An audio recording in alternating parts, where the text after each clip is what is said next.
नमस्कार, नमस्ते Phaltan YouTube channel मध्ये मी राजकुमार गोपने आपलं स्वागत करतो।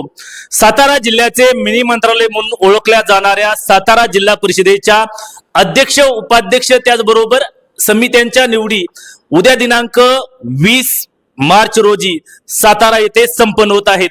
संपूर्ण सातारा जिल्ह्याचे याकडे लक्ष लागून राहिलेले आहे।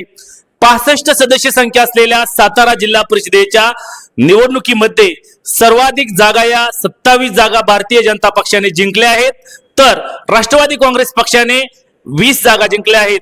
शिवसेनेने 15 जागा जिंकल्या आहेत, तर अपक्ष एका जागेवरती आणि काँग्रेस एका जागेवरती विजयी झाले आहेत। यामुळे आता सातारा जिल्हा परिषदेच्या अध्यक्ष पदाचा सस्पेन्स हा अद्यापही कायम आहे।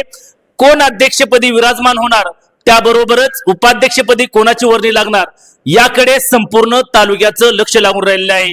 याबरोबरच इतर ज्या काही समिती आहेत, यामध्ये अर्थ समिती असेल, बांधकाम समिती असेल, महिला बाल कल्याण समिती असेल, अशा समाज कल्याण समिती असेल, या समित्यांच्या सभापतीपदी कोणाची वर्णी लागणार याकडेही लक्ष लागून राहिलेले आहे।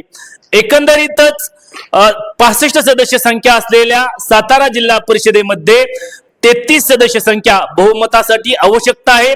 दुसरीकडे राष्ट्रवादी काँग्रेस आणि शिवसेनेने एकत्र सत्ता स्थापन करण्याच्या दृष्टिकोनातून गेल्या महिनाभरामध्ये प्रयत्न केले आहेत, तर ग्रामविकास मंत्री जयकुमार गोरे यांनी अखेरपर्यंत आम्ही सत्ता स्थापन करण्यासाठी प्रयत्न करू अशी या ठिकाणी घोषणा केल्यामुळे नेमका जेडपीचा अध्यक्ष कोणाचा होणार याबाबतची उत्कंठा उद्या दुपारपर्यंत म्हणजेच 20 मार्च रोजी दुपारपर्यंत सिगेला पोहोचलेली असणार।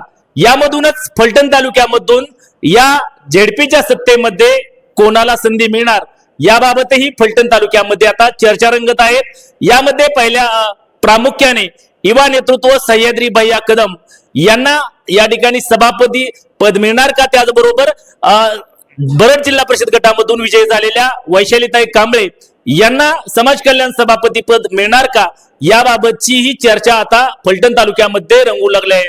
दुसरीकडे गिरीश बनकर यांचंही नाव या ठिकाणी सभापती पदाच्या चर्चेमध्ये आहेत। एकंदरीतच सातारा जिल्हा परिषदेची सत्तेवरती या ठिकाणी जेडपीचा अध्यक्ष कोण होणार याबाबतची उत्कंठा सिगेला लागून राहिलेली असतानाच फलटण तालुक्यामधून कोणाला जिल्हा परिषदेचे सभापती पद मिळणार याबाबतही आता चर्चा रंगू लागल्या आहेत। तुम्हाला काय वाटतं, सातारा जिल्हा परिषदेचे अध्यक्षपद कोणाला मिळेल, त्याचबरोबर उपाध्यक्षपद कोणाला मिळेल आणि फलटण तालुक्यामधून सभापतीपदी कोणाची वर्णी लागेल याबाबत जरूर कमेंट्स बॉक्स मध्ये कमेंट्स करा।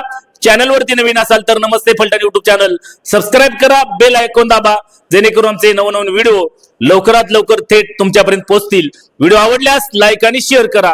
आजच्या व्हिडिओ मध्ये इथेच थांबणार आहोत, पुन्हा भेटूया नवीन व्हिडिओ मध्ये, तोपर्यंत धन्यवाद।